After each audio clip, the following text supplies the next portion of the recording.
happening everywhere. I think you would see it across virtually every spectrum of work in the United States that are typically low-skilled.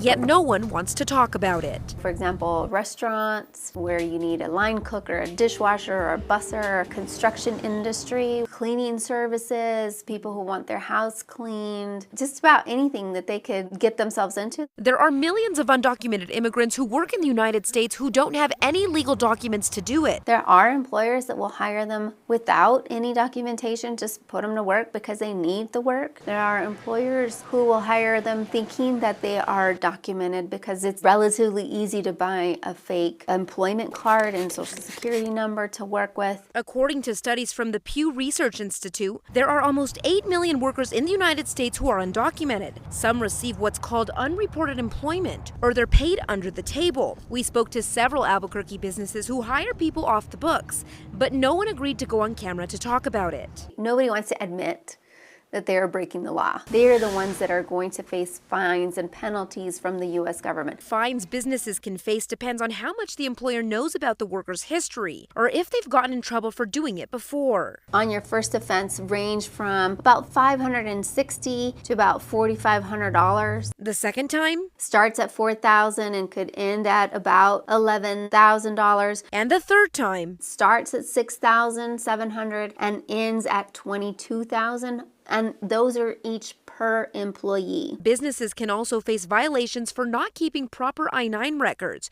which are the forms we fill out when we first start a job that verifies our identity and employment authorization. They can also get audited at any time. Typically when you hear that ICE is working with the Department of Labor and they're involved in some kind of raid, some kind of audit, then it's probably because they have some other information that leads them to believe that there are a high number of undocumented employees in either that sector or that business. In August, almost 700 undocumented workers were arrested after immigration authorities raided 7 food processing plants in Mississippi. Roxy de Santiago says it's likely the company is facing big fines. They are going to be facing fines. They should be facing fines, just that process isn't as open and in the news as a mass raid. Albuquerque business owners told me off camera that while they know what they're doing is illegal, I am certain that the employers and the employees both would like a fix to the system. The workers need the job just as much as the employer needs the workers. Neither side wants to break the law or